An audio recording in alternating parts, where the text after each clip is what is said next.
Ekitongole kya gavumenti kivunaanyizibwa ku mutindo gw'amasomo g'ebyemikono ki Directorate of Industrial Training oluvannyuma lw'okugezesa n'okukakasa omutindo gw'abayizi 65 okuva mu ttendekero lya Uganda Hospitality Institute olwaleero baweereddwa amabaluwa gaabwe mu butongole.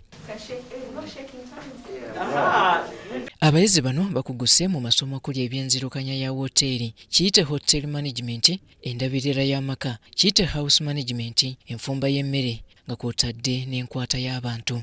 Enteekateeka y'okubangula abayizi bano yawomebwamu omutwe gavumenti wansi wa pulojekiti eyatuumibwa Skilling Development Facility ng'erondoolwa ekitongole eky'obwannakyewa ekya Private Sector Foundation Uganda. Arch Apartment Limited yebadde emabega w'okutendeka abayizi bano nga n'abamu ku bakozi baayo be baganyuddwa mu nteekateeka eno. Ekireetera hospitality facilities ennyingi obutakola ssente y'enfumba embi, emmere y'abakasitoma nga teri ku mutindo bakasitoma bajaagalamu. Ku matikira gano abaddukanya Arch Apartment Limited basiimye amaanyi gavumenti geetadde mu masomo g'omu mutwe, kye bagamba nti singa abaana omugigi omuto gabyetanira ebbula ly'emirimu n'ensonga endala byandirinnyibwa ku nfeete. Bano wabula tebalemye kunokolayo na kusoomozebwa mwe bakolera era bawanjagidde gavumenti ng'abali mu mulimu gwa woteeri okubakwasizaako.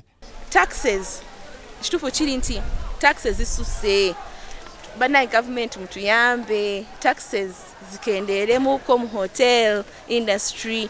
Ku lwa ssenkulu w'ekitongole kya Directorate of Industrial Training, Michael Okomo amukiikiridde n'asiima omutindo abayizi bano gwe bayolesezza ekitongole bwe kyabadde kibagezesa okulaba obukugu bwabwe. Okumu n'asaba abayizi okukulembeza bye baayize okulaba nga ekizibu ky'ebbula ly'emirimu, obwavu n'obukugu obutono birinnyibwa ku nfeete. Utilize these skills and knowledge you have acquired and the experience will gain in the daily work to develop yourself and the nation at large.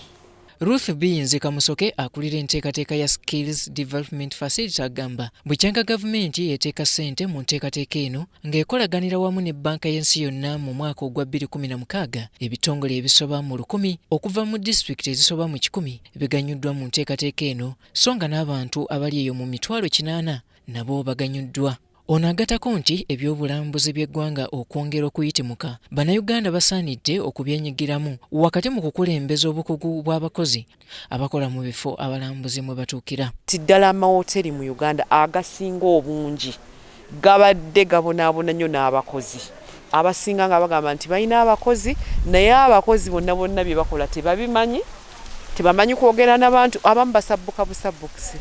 Tebamanyi kukola mirimu era ebiseera ebisinga wesanga nti amawoteeri ge tulina wano agasinga mu Uganda tosanga mu bannayuganda bagakulira, osanga abantu bavudde mu nsi ndala.